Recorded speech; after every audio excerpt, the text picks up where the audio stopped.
maghrib secara berjemaah, kemudian kita sambung lagi amal ibadah kita untuk mendengar sedikit ilmu atau nasihat yang akan disampaikan oleh Yang Mulia Tuan Guru kita Ustaz Sri Jalaluddin.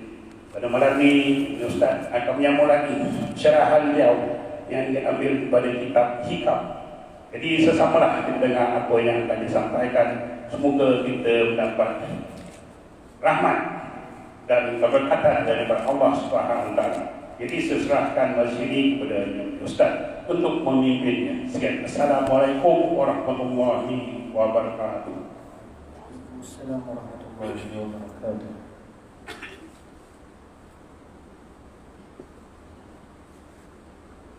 Kita lihat hadiahkan pada Al-Fatihah pada Baginda Nabi sallallahu alaihi wasallam sekalian para masyayikh. Al-Fatihah. A'udzubillahi minasyaitonir rajim. Bismillahirrahmanirrahim. Alhamdulillahi rabbil alamin. Ar-Rahmanir Rahim. Maliki yaumiddin. Iyyaka na'budu wa iyyaka nasta'in. Ihdinas siratal mustaqim. Siratal ladzina an'amta 'alaihim ghairil maghdubi 'alaihim waladdallin.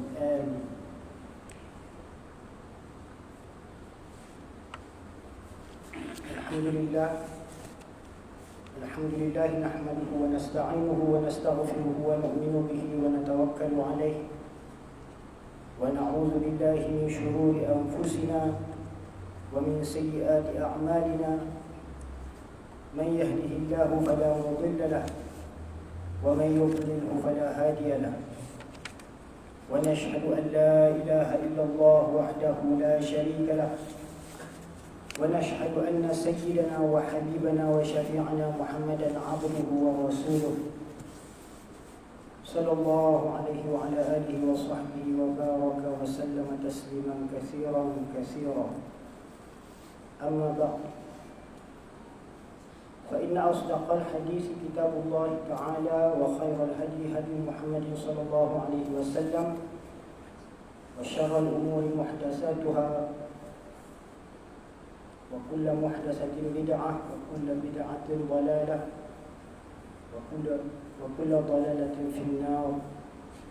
سبحانك لا علم لنا إلا ما علمتنا إنك أنت العليم الحكيم. ولا حول ولا قوة إلا بالله العلي العظيم. رب اشرح لي صدري ويسر لي أمري واحلل عقدة من لساني يفقهوا قولي. قال المؤلف رحمه الله تعالى ونفعنا بعلومه آمين. Telah berkata pengarang kitab Al-Hikam bagi Syekh Ibnu Athaillah Al-Iskandari rahimahullah, di mana kita menyambung pada kuliah Hikam, pada hikmahnya yang ke-13. Kalau merujuk pada kitab yang Jawi itu pada muka surat 9, ya.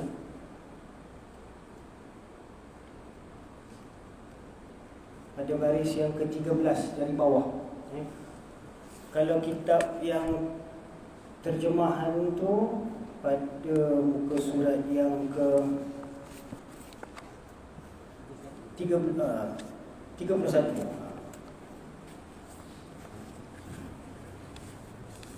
Jadi telah berkata Syekh Ibnu Athaillah rahimahullah, kaifa yashruqu qalbun suwarul akwani muntabi'atun fi mir'atihi am kaifa yarhalu ila Allahi wa huwa mukabbalun bi syahawatihi am كيف يطمع أن يدخل حضرة الله وهو لم يتطهر من جنابة غفلاته أم كيف يرجو أن يفهم دقائق الأسرار وهو لم يتب من هفواته. Jadi berkata Syekh, kaifa yashruqu qalbun suwarul akwani muntabi'atun fi mir'atih. Betapa bercahaya hati segala rupa akuan itu berupa dalam hatinya. Kaifa yashruqu, ini bagaimana akan dapat terang, ya. Kaifa artinya bagaimana, yashruqu artinya terang, ya. Bagaimana hati itu dapat menjadi terang, ya. Kaifa yashruqu qalbun suwarul akwani, yang mana gambaran-gambaran rupa bentuk duniawi ini, suwarun itu adalah jamak bagi surah, suratul, ya, gambaran, rupa, gambar. Al-akwan jamak bagi kaun, yakni segala makhluk-makhluk ciptaan ni yang duniawi ni, ya, kainat. Jadi bagaimana hati akan dapat terang, bercahaya, bersinar, ya, selagi mana masih ada gambaran-gambaran duniawi ini masih terlukis, muntabi'atun fi mir'atihi, masih tergambar, terlukis pada cermin hati. Am kaifa yarhalu ila Allah, dan atau bagaimana akan dapat pergi menuju kepada Allah, wa huwa mukabbalun bisyahawati, sedangkan dia masih lagi terikat, terbelenggu oleh syahwatnya. Am kaifa yatma'u an yadkhula hadrat Allah, atau bagaimana akan dapat qalb itu, hati itu dapat masuk ke hadrat Allah, wa huwa lam yatatahhar min janabati ghafalati, sedangkan padahal ia masih belum suci dari kelalaiannya. Am kaifa yarju, atau bagaimana dia hendak mengharap an yafhama daqaiqal asrari, bagaimana dia dapat hendak mengharap untuk memahami rahsia-rahsia yang halus, ya, yang dalam-dalam tentang perkara-perkara ma'rifat dan hakikat. Wa huwa lam yatub min hafawadi, sedangkan dia masih lagi belum bertaubat dari kekeliruannya. Maka ketahui olehmu, kata Syekh, bahawasanya hati itu sering, ya, dia adalah seni, rahsia yang seni, ya. Hati itu adalah rahsia yang seni.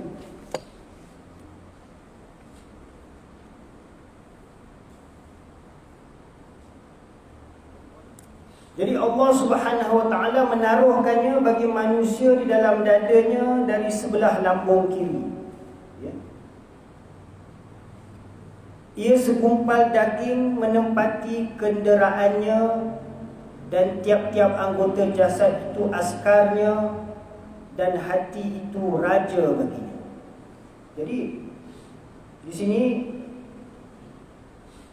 pengarang menerangkan tentang bagaimana untuk menghidupkan hati, menyinarkan hati, supaya hati kita itu tersingkap dengan gambaran pandangan musyahadah, ya, supaya kita dapat terhasil ma'rifat kepada Allah Subhanahu wa ta'ala.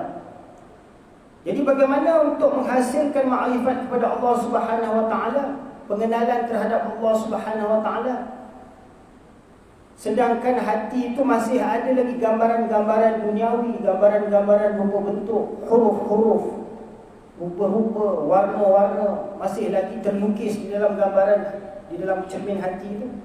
Sedangkan Allah Subhanahu wa ta'ala adalah zat yang tidak berupa dan tidak berbentuk. Allah bukan huruf, ya. Jangan kita ingat alif lam lam ha tu Allah tu zat Allah, itu kalimah Allah. Ya. Kalimah Allah tu merujuk bagi nama Ismul Zat Allah. Jadi Ismul Zat tu merujuk kepada zat yang musamma, yang diberikan nama tu. Jadi bagaimana akan terhasil pengenalan terhadap Allah, sedangkan dalam hati itu masih ada lagi gambaran-gambaran rupa bentuk ghairullah yang selain daripada Allah. Ya. Jadi kerana itu, dengan kita beramal zikrullah, ya, dengan kita menempuh perjalanan tarikat para asfiya, para awliya. Jadi dalam usaha untuk membersihkan hati itu daripada segala gambaran-gambaran dan rupa bentuk. Kerana Allah Subhanahu Wa Taala adalah suci daripada segala rupa bentuk. Ya. Jadi untuk menghasilkan makrifat kepada Allah Subhanahu Wa Taala perlu dilakukan riyadhah, ya, untuk membersihkan hati, kerana hati itu adalah tempat rahsia, tempat menyimpan rahsia Allah Subhanahu Wa Taala. Ya, dia adalah suatu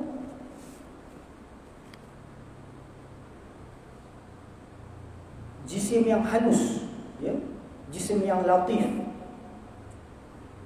ya, yang mana Allah Subhanahu Wa Taala letakkan di dalam hati kita itu, yang mana ianya mempunyai ta'alluq dengan alam amal. Ya. Hati kita ni, di dalam tubuh badan kita ni, Allah Subhanahu Wa Taala letakkan ta'alluq dia pada lambung kiri kita. Ya.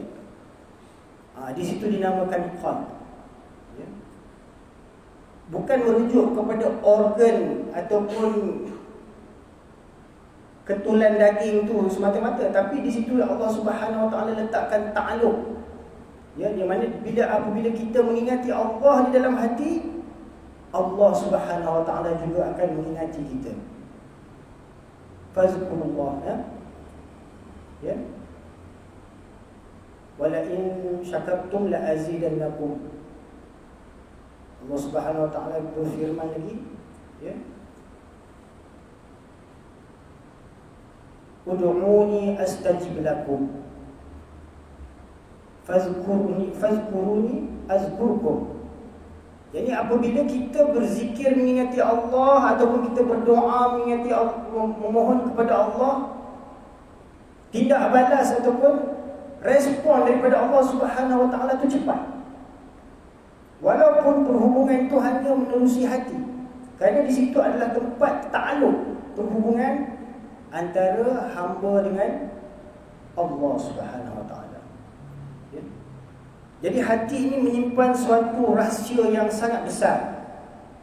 Ya. Dia mempunyai ta'alluq dengan alam amar. Hati kita ni sekarang ni berada di alam khalaq. Apa itu alam amar? Apa itu alam khalaq? Ya. Alam khalaq ni adalah alam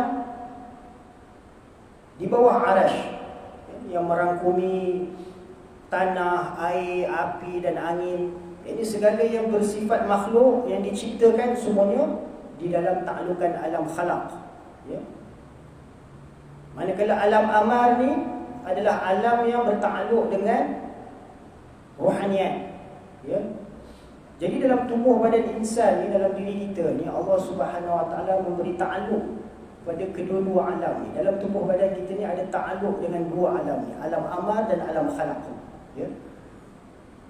Tubuh badan kita ni, jasad kita ni adalah daripada alam khalaq, diciptakan dengan tanah, air, api dan angin. Ya. Dan Allah Subhanahu Wa Taala kurniakan akal kepada kita. Jadi 5 unsur ini, akal, tanah, air, api dan angin, ini adalah unsur-unsur di dalam alam khalaq. Ya, di bawah ta'allukan alam khalaq. Ya. Manakala dalam tubuh badan insan juga Allah Subhanahu Wa Taala meletakkan ta'alluq dengan alam amar. Alam amar adalah alam di atas arash. Ya. Allah Subhanahu Wa Taala yang berkuasa atas sekalian alam. Allah Rabbul Alamin. Allah Ta'ala berfirman, wa yas'alunaka 'anir ruh qulir ruhu min amri rabbi. Jadi ruh, urusan ruh melibatkan amar Allah Subhanahu wa Ta'ala. Kerana itu rohaniat kita ni adalah bertakluk dengan alam amar Allah. Manakala tubuh badan kita ni adalah bertakluk dengan alam khalaq, alam ciptaan Allah. Ya. Jadi dalam tubuh badan kita ni terhimpun takluk dengan alam amar dan alam khalaq. Ya, tubuh badan kita ni adalah jasadnya secara jasmaninya, ya, terhasil daripada 4 unsur: tanah, air, api dan angin. Dan Allah Subhanahu wa Ta'ala jadikan akal ini untuk sebagai penghulu, raja bagi takluk alam khalaq. Manakala bagi alam amar ni juga mempunyai 5 latifah, ya. Itu yang dimaksudkan dengan qalb. Itu ia adalah suatu jisim yang latif, ya. Jisim yang latif itu dimaksud ia merujuk pada suatu perkara yang sangat halus, kehalusan yang Allah Subhanahu wa Ta'ala letakkan takluk tu pada tubuh badan insan, yang mana pada kedudukan dalam dada kita. Innallaha alimun bizatis sudur. Ya.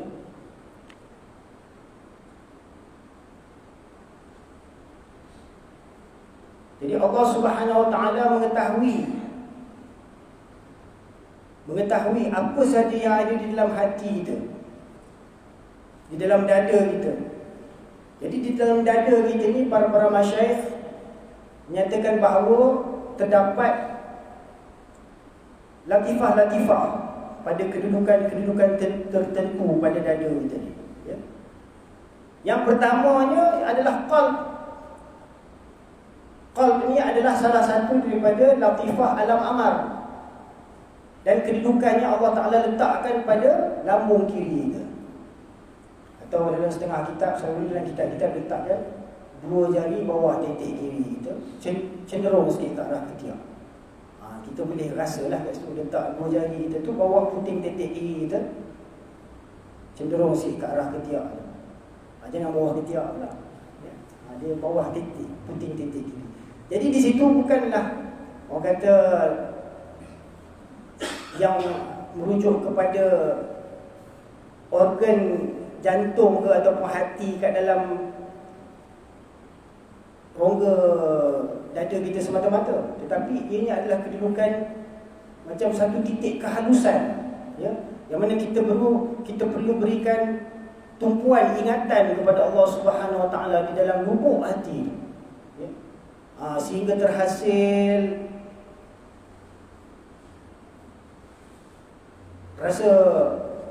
perasaan khusyuk dengan Allah Subhanahu wa Ta'ala, ya, dalam mengingati Allah Subhanahu wa Ta'ala.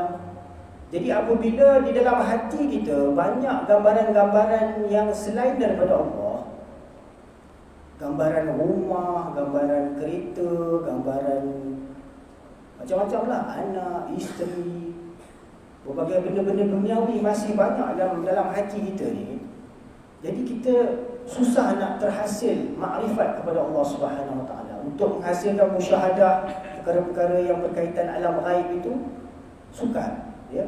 Kerana apa? Kerana hati itu masih dikotori dengan rupa bentuk duniawi, masih ada di dalam hati. Sedangkan perkara-perkara yang melibatkan rohani ni, hati sebenarnya dia adalah takluk alam amar. Sepatutnya dia ada perkara-perkara rohani sahaja, dia tak boleh ada benda-benda duniawi. Yang boleh ada benda-benda duniawi dalam kepala otak kita saja, sebab itu adalah takluk alam khalaq di bawah arash.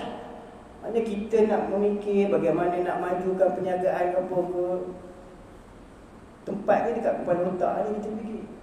Apabila banyak sangat fikir dalam kepala otak, benda tu masuk dalam hati, ya. Sedangkan dalam hati tu bukan tempat untuk fikir hal dunia. Fikir hal dunia kat kepala. Kita fikir hal dunia sampai bawa masuk dalam hati, sampai dalam tidur tu mimpi-mimpi hal dunia.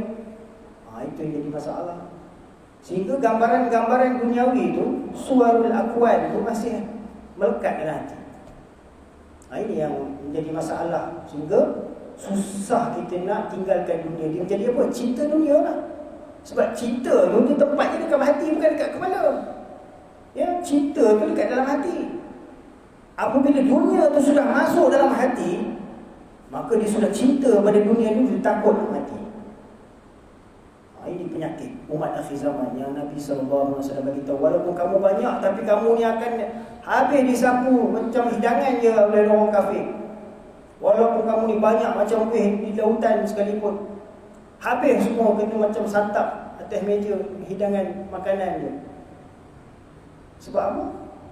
Sebab dalam hati umat ni masih ada cinta dunia dan takut mati.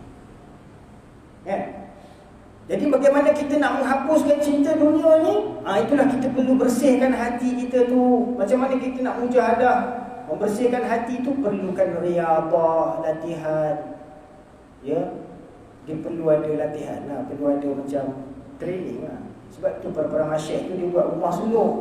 Ya, dia buat program dia lah, kira macam 40 hari atau 2 minggu atau 3 hari, ikut kemampuan lah. Kan? Ada setengah-setengah para masyayikh itu bertahun-tahun ya, dalam mujahadah nak membuangkan segala perkara-perkara duniawi daripada hati mereka. Ya, mereka sanggup bermujahadah, beruzlah, bermuraqabah, ya, melazimkan ibadah, berpuasa, macam-macam lah. Ya, dalam nak membuang segala ghairullah daripada hati itu. Jadi itu bukan satu perkara yang usaha yang mudah, ya. Cakap mudah lah. Ya, kita ni macam-macam dunia dalam hati kita lah. Nak kereta, kalau dia dah ada satu kereta, nak beli satu kereta lagi. Kalau dah ada satu perniagaan, satu kedai, kalau boleh nak buka cawangan lagi. Kalau dah ada satu, ya, satu isteri, kalau boleh nak tambah lagi, ya. Kita punya gambaran duniawi itu masih banyak dalam hati kita. Jadi bukanlah kata salah, tapi kita itulah orang awam macam tu lah. Ya. Apabila kita baca kitab hikam ni bukan untuk jadi orang awam lagi, dia nak masuk kepada martabat orang khawas. Jadi dia perlu membersihkan hati dia tu daripada segala ghairullah yang tertambat di dalam hatinya. Jadi bagaimana akan terhasil dapat menuju kepada Allah padahal ia masih terikat, terbelenggu oleh syahwat hawa nafsu ni, ya? Jadi selagi mana kita ni masih kira nak memenuhi segala kehendak-kehendak nafsu kita. Kehendak nafsu ni apa? Nafsu diri kita lah. Nafs ni keakuan kita. Nafs ni dia ada nafs yang ali dan dia ada nafs yang safil. Jadi nafs yang tinggi dan nafs yang rendah. Ya, nafsu kita ni, keakuan kita ni ada keakuan yang tinggi dan keakuan yang rendah. Keakuan yang rendah ni, nafsu kita yang rendah ni, dia kedudukannya dekat bawah pusat. Itu semua daripada bawah pusat, mana nak isi perut, nak kenyang perut, syahwat ke bawah pusat ni semua nafsu-nafsu yang rendah lagi. Ya. Tetapi nafsu yang tinggi yang duduk dekat kepala ni. Aku yang buat tu, aku yang berkuasa kat tempat ni. Ini semua aku yang buat. Itu semua kalau aku tak ada, tak jadi. Itu aku. Keakuan kita tu, ini yang bahaya. Ini keakuan nafsu kita yang tinggi. Dan inilah, daripada situlah akan munculnya macam-macam sikap-sikap, sifat-sifat yang mazmumah, ya. Takabur, ujub, riya, sombong, ya. Jadi semuanya pada nafsu yang dekat atas ni, bukan nafsu kat bawah, ya. Nafsu kat bawah tu dia nak selesaikan kehendak-kehendak syahwat dia. Tapi nafs yang tinggi ni yang bahaya, yang mengaku Tuhan ada, yang mengaku Nabi ada, yang mengaku macam-macam lah, ya. Mengaku Rasul ada, ya, keakuan tu. Itu yang bahaya. Jadi keakuan itulah yang perlu kita tazkiyahkan. Nafs kita ni perlu ditazkiyahkan, perlu disucikan daripada segala keakuan-keakuan, sehingga kita mensyirikkan Allah Subhanahu wa taala secara tersembunyi. Kerana apa? Perkara-perkara yang melibatkan sombong, ujub, takabur, riya, ini semua adalah syirik. Syirik yang khafi, syirik yang tersembunyi, keakuan diri. Yang mana kita rasa kemampuan kita tu adalah daripada diri kita sendiri, sehingga kita tak nampak Allah Subhanahu wa taala sebenarnya yang menguasai diri kita sepenuhnya. Ya. Jadi keakuan-keakuan itulah yang perlu ditazkiyahkan. Jadi selagi syahwat masih terikat, hawa nafsu masih terbelenggu, bagaimana dapat seorang tu memacu dirinya untuk menuju kepada hadrat Allah Subhanahu wa taala? Kenapa? Selagi dia masih ada keinginan-keinginan syahwat tu masih membelenggu dia tak dapat nak membebaskannya daripada ikatan-ikatan syahwat tu, maka dia tidak akan dapat menuju kepada hadrat Allah Subhanahu wa taala. Ya. Atau bagaimana? Am kaifa yatma'u an yadkhula hadrat Allah? Atau bagaimana akan dapat masuk ke hadrat Allah wa huwa lam yatatahhar min janabati ghafalati, sedangkan dia padahal dia masih belum suci dari kelalaiannya. Ini masih banyak ghafalat. Ya. Ghaflat ni maksudnya kelalaian. Kelalaian ni melibatkan perkara apa? Perkara duniawi. Kita lalai ni dengan sebab perkara hal-hal dunia. Lalai melayan hawa nafsu kita. Ya. Jadi hawa nafsu, ya, syahwat, syaitan, duniawi, ya, ini semua adalah musuh-musuh kita yang membawa kita kepada kelalaian. Ya. Sehingga nafsu kita tu tidak mau mengingati Allah Subhanahu wa taala. Ya. Nafsu kita ni sebenarnya pada hakikatnya dia memang tak mau ingat Allah. Sebab nafsu ni dia punya tabiat dia nak fikir diri dia sendiri je. Itulah keakuan kita, nafsu. Ya. Selagi mana keakuan kita ni masih belum tenang dalam mengingati Allah, menyerahkan diri kita kepada Allah, kalau nafsu kita tu kita tidak tazkiyahkan, nafsu kita ni dia hanya nak kira mementingkan diri sendiri kita. Apa-apa hal jadi aku lepas. Jadi apa-apa hal jadi aku dapat. Itu nafsu kita ni. Jadi aku kenyang. Orang lain tak apa. Jadi aku kenyang. Jadi aku dapat. Nampak? Itulah nafsu kita. Dia kalau dia nak memenuhkan hak kehendak dia saja. Sebaliknya qalb kita ni pula, hati kita ni pula, dia hanya nak ingat Allah saja, dia tak nak ingat hal dia. Dia nak ingat Allah sahaja. Nampak? Jadi pada tubuh badan kita ni kita kena ingat ada dua tempat yang utama. Satu di dada kita ni, qalb, dan satu lagi di kepala. Ini otak kita, akal kita, Allah Ta'ala letak di sini. Nafs kita. Ya? Jadi nafs ni dia memang dia tak mau fikir Allah Ta'ala. Dia kalau boleh nak fikir dia je. Janji dia sedap, dia lena, dia syok, dia puas. Ya? Itu je. Tapi qalb ni dia nak Allah saja, dia tak nak benda lain. Sebenarnya hakikatnya qalb ni dia nak Allah saja. Sebab situ tempat rahsia Allah Ta'ala. Ya. Sebab tu kata masyayikh ni, qalbu mu'min arsyur rahman. Hati orang beriman tu adalah arasy ar-rahman. Ya. Jadi dalam hati kita tu perlu kita bersihkan daripada segala ghairullah, segala ikatan-ikatan syahwat. Perlu kita bersihkan daripada nafsu kita, ya, supaya kita dapat masuk ke dalam hadrat Allah. Terlepas kita daripada belenggu-belenggu hawa nafsu, syahwat dan kelalaian. Kerana perkara-perkara dunia ni semuanya adalah untuk melalaikan kita. Ya. Jadi apabila kelalaian itu masih ada dalam diri kita, tak dapatlah kita nak memberikan tumpuan kita pada ingatan terhadap Allah Subhanahu wa taala. Jadi kelalaian itu diumpamakan sebagai janabat. Ya.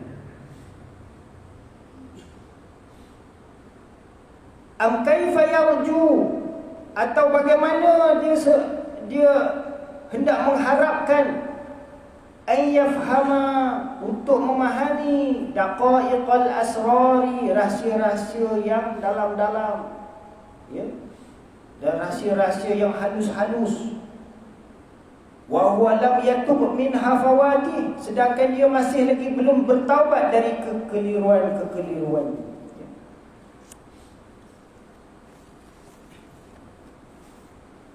Jadi hati itu tempat Allah Subhanahu Wa Taala menaruhkan rahsianya. Jadi ia adalah umpama raja. Ya. Dalam hadis Nabi sallallahu alaihi wasallam ada menyatakan bahawa inna fil jasadi mudghah idza salahat salaha al-jasadu kulluhu wa idza fasadat fasada al-jasadu kulluhu. Ala wahyal qalb, ala wahyal qalb, ala wahyal qalb. Ya, sabda Nabi sallallahu alaihi wasallam, ya, bahawa dalam tubuh badan manusia tu, dalam jasad manusia tu ada seketul daging, mudghah, ya, segumpal daging. Kalau soleh daging tu, yakni kalau baik daging tu, maka baiklah seluruh jasadnya. Sebaliknya, jikalau fasad daging itu, rosak daging itu, maka rosaklah seluruh jasadnya. Nah, itulah qalb, hati, ya, yang mana Allah Subhanahu Wa Taala letakkan takluk hati itu pada sebelah lambung kiri, ya, pada dada kita. Satu muka ia menilik kepada dirinya dan kepada segala askarnya, dan satu muka lagi ia menilik kepada Tuhannya. Maka muka yang awal itu tertera dalam matanya segala rupa alam ini, dan mata hati itu pula adalah akal, selama akal itu masih dibalut dengan penutup alam ini. Maka hati itu ditawannya hingga apabila dihilangkan penutup daripadanya, hilanglah tambatan pada akal itu, dan zahirlah asar, dan bercahayalah segala nur. Maka ia menilik dengan nurnya yang ditaruhkan di dalam batin hati itu. Maka mata hati, iaitu mata hati, dan datanglah yang hak dan hilanglah yang batil. Jadi untuk menghasilkan pandangan, musyahadah menerusi mata hati kita itu, perlulah dibersihkan hati kita itu daripada segala ghairullah, ya, gambaran-gambaran rupa bentuk duniawi yang masih melekat di dalam hati itu perlu dibersihkan. Ya, macam mana nak bersihkan? Kena banyak berzikir mengingati Allah, ya, bertawajuh kepada Allah dengan riyadhah, latihan-latihan zikir, ya. Dan kata Syekh, am kaifa yarhalu ila Allah wa huwa mukabbalun bi syahawatihi, atau bagaimana ia akan berjalan menuju kepada Allah Taala padahal ia masih bertambat dengan segala syahwatnya, ya. Maka orang yang tertambat itu tiada boleh berjalan. Jadi apabila kita masih dibelenggu dengan syahwat-syahwat kita, kehendak-kehendak syahwat kita, kehendak syahwat tu kehendak nafsu kita, kehendak keakuan kita, jadi itulah yang menyebabkan berat untuk kita melaksanakan amalan ibadah, ya. Berat untuk kita menuju kepada Allah, ya. Kerana duniawi itu, syahwat itu membelenggu kita, sehingga kita nak menyelesaikan kehendak-kehendak kita, nak menyempurnakan kehendak-kehendak kita itu, melambatkan perjalanan kita menuju kepada Allah Subhanahu Wa Taala, ya. Maka orang yang tertambat itu tiada boleh berjalan dan tiada boleh kembali kepada Allah kalau dia dah melekat terus dengan kehendak hawa nafsu syahwat dia, sampai dia dah tak boleh nak tinggal dah, jadi cinta kepada segala duniawi ni, syahwat-syahwat ni semua. Itulah yang menghalangnya daripada sampai kepada Allah Subhanahu Wa Taala. Azan ya? Sikit. Jadi sesungguhnya ia tiadalah dapat berjalan daripada alam tabiatnya kepada hadrat al-haq. Jadi disebabkan masih ada lagi tuntutan-tuntutan syahwat membelenggu diri, maka itulah yang menghalangnya daripada berjalan menuju kepada hadrat Allah Subhanahu wa taala, ya. Maka kerana demikian itulah bagi orang yang ingin berjalan kepada al-haq taala mesti meninggalkan segala syahwat walaupun yang harus sekalipun. Contohnya macam makan, syahwat kita makan ataupun apa, nak tidur terus tubuh, ya. Bukan kita tak boleh, tapi kita kurangkan makan, kurangkan tidur, kurangkan kita punya tuntutan syahwat tu, ya. Itu kita latihan lah. Nak tinggal terus semua tak boleh. Itu memang kehendak tubuh badan kita. Nak makan kalau boleh nak kenyang, tapi janganlah makan sampai kenyang sengkok perut ada apa tak ada apa tu, makan tidur. Tak boleh lah. Dah makan banyak, kenyang sangat dia nak tidur banyak. Ya. Jadi kurangkan makan, sebab Rasulullah SAW pun kurang makan. Ya. Kurang tidur. Ya. Sehingga kalau dalam bulan Ramadan, ya, baginda Nabi SAW ikat kain dia tu bagi ketat sikit, ya. Supaya syahwat pun jadi kendur sikit, ya. Jadi itulah latihan-latihan, ya, dalam kita nak membersihkan hati kita, dalam nak meninggalkan segala syahwat tu, ya, perlu berdisiplin sikit, ya. Walaupun yang harus sekalipun. Kerana yang demikianlah setengah orang tasawuf berkata, sengat tebuan atas badan yang luka itu terlebih mudah daripada sengat syahwat atas hati orang yang tawajuh, ya. Kerana syahwat tu dia memang benda yang sedap, ya, benda yang lazat, benda yang enak. Jadi apabila kita dah tertawan dengan perkara-perkara syahwat itu, maka sukar untuk kita melepaskan segala keenakan, kelazatan, kesedapan itu, ya. Memerlukan mujahadah. Itu mujahadatun nafs, ya, meninggalkan segala kehendak-kehendak syahwat, segala kehendak-kehendak duniawi kita tu, dalam kita nak bertawajuh kepada Allah.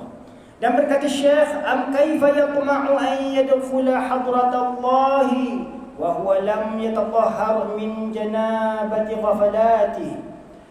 Atau bagaimana ia loba untuk masuk ke hadrat Allah Ta'ala sedangkan dia masih belum bersuci daripada janabah kelalaiannya.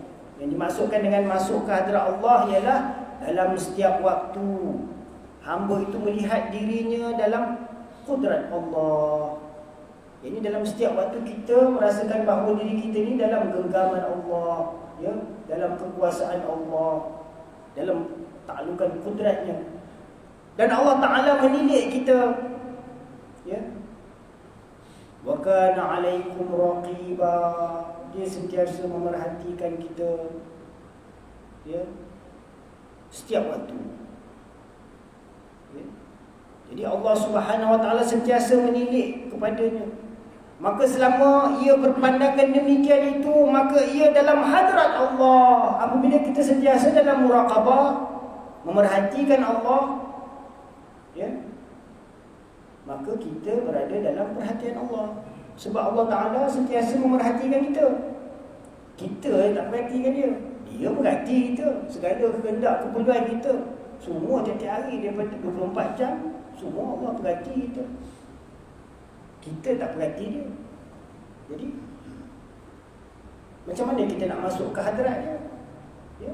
Sebab itu perlu pada latihan muraqabah. Sebab Allah Ta'ala sentiasa muraqabah, memerhatikan kita. Kita tak muraqabah, memerhatikan dia, ya? Maka selama ia berpandangan demikian itu, kalau kita sentiasa dalam muraqabah, memerhatikan Allah, maka ia dalam hadrat Allah. Apabila ia berpaling daripada berpandangan demikian itu, apabila kita tidak berada dalam keadaan muraqabah, maka ia keluar daripadanya. Kita pun tak adalah duduk dalam hadrat dia, ya. Sebab tu kena sentiasa bermuraqabah. Itu pun latihan, ya, latihan muraqabah.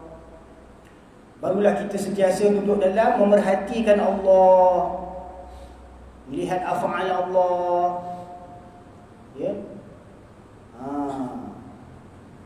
Fana lah nanti. Dimaksudkan dengan janabah itu kerana jauhnya. Kalau dah selalu fana, tak apa. Bila dah selalu fana, apa pun dia akan terhasil baqa'. Jadi fana pun tak pernah rasa nak baqa' apa. Ya, fana tu di muqaddimah syarat nak sampai ke baqa'. Ni fana pun tak rasa nak baqa' apa. Ya. Sebab tu kena selalu memerhatikan Allah, memerhatikan af'al Allah, ciptaan-ciptaan Allah.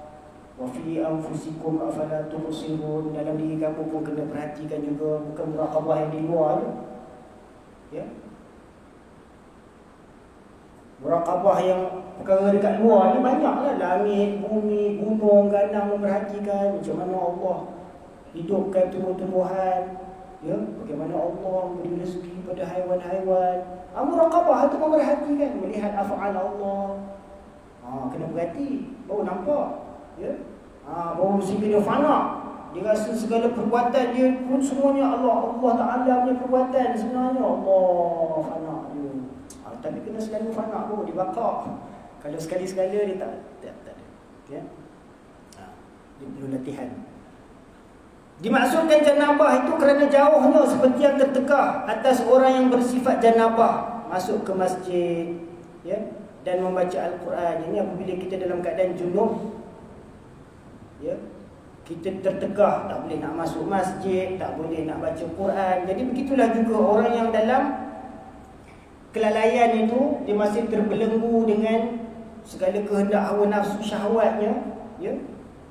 Itu seumpama orang yang berada dalam janabah, kelalaiannya itu, sehingga dia tak dapat taufik untuk mengerjakan amalan ibadah, untuk mengingati Allah, ya, untuk menuruti ittiba' sunnah baginda Rasulullah. Dia tak ada taufik untuk melaksanakan amalan-amalan rohaniat, ya. Dan tiada suci hati daripada masuk ke hadrat ilahiyah, ya.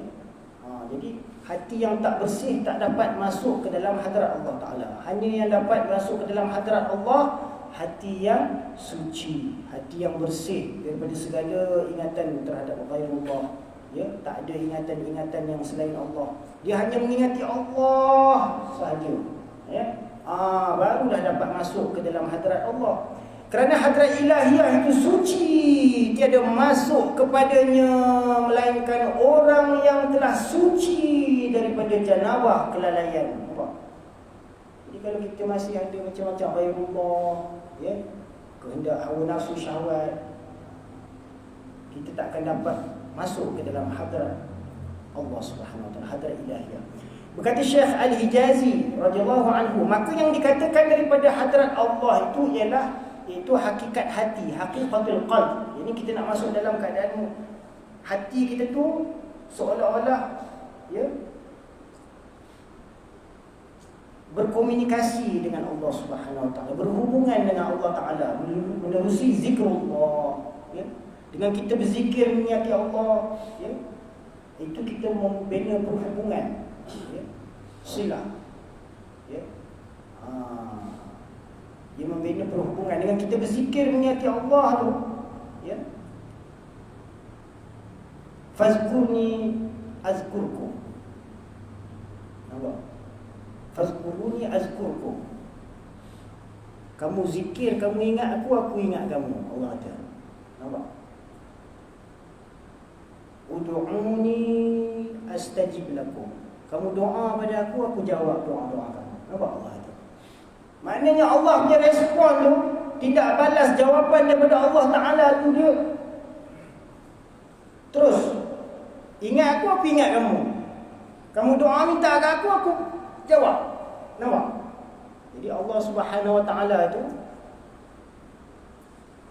perhubungan tu antara hamba dengan Allah tu terbina menerusi hakikat qalb tadi tu. Dengan qalb kita tu, dengan hati kita tu. Bukan dengan hanya dengan lidah kita, permohonan dengan lidah kita, ya, tapi dengan hati tu, ya. Yang dinamakan sebagai Baitur Rabb atau Baitur Rahman, Arsyur Rahman, Baitullah, ya, itu semua adalah merujuk kepada hakikat qalb itu, ya.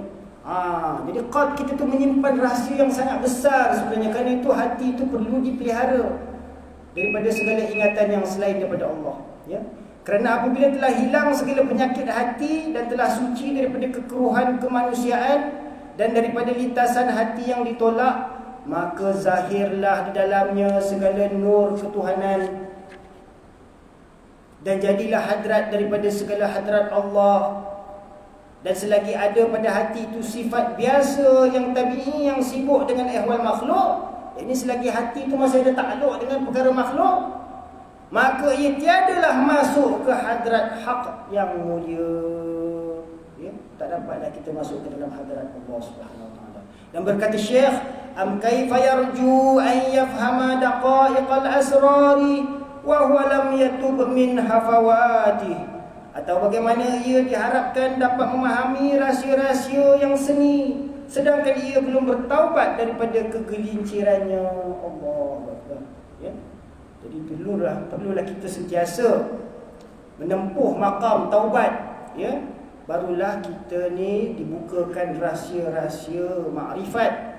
Yakni jangan diharapkan orang yang tiada bertaubat daripada kesalahannya dapat memahami segala rahsia yang seni, yakni segala perkara-perkara yang tersembunyi makrifatnya, pengenalannya tu daripada pengetahuan umum, daripada orang awam, ya. Hanya orang-orang yang khawas, ya, khawasul khawas, yang memahami perkara-perkara makrifat tentang hak Allah Subhanahu Wa Taala dan perkara hakikat-hakikat yang berkaitan dengan nubuat, ilahiyat, ya, hanya dapat difahami oleh orang-orang yang sentiasa bertaubat. Bagaimana orang yang telah turun daripada syurga, tempat jaga kepada bumi, tempat lupa dapat memahami segala rahsia alam malaikat dan alam malakut, dan bagaimana orang yang ditawan oleh syahwatnya dapat bertaubat daripada kesalahannya, ya. Jadi kerana itu perlu kita membersihkan hati kita daripada segala ta'alukan hawa nafsu, syahwat dan dunia.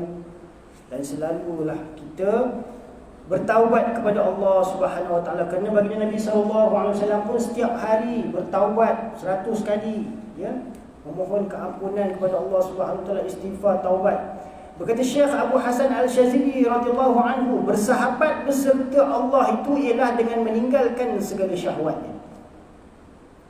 Dan hamba itu tiada sampai kepada Tuhannya beserta mana-mana syahwatnya. Jadi selagi mana kita ni masih ada dibelenggu oleh kehendak nafsu syahwat, janganlah kita rasa kita itu dah sampai kepada hadrat zat Allah Subhanahu Wa Taala, tak sampai ke mana lagi. Dan beserta mana-mana kehendaknya, ya. Dan hamba itu tiada sampai kepada Tuhannya beserta mana-mana syahwatnya dan beserta mana-mana kehendaknya.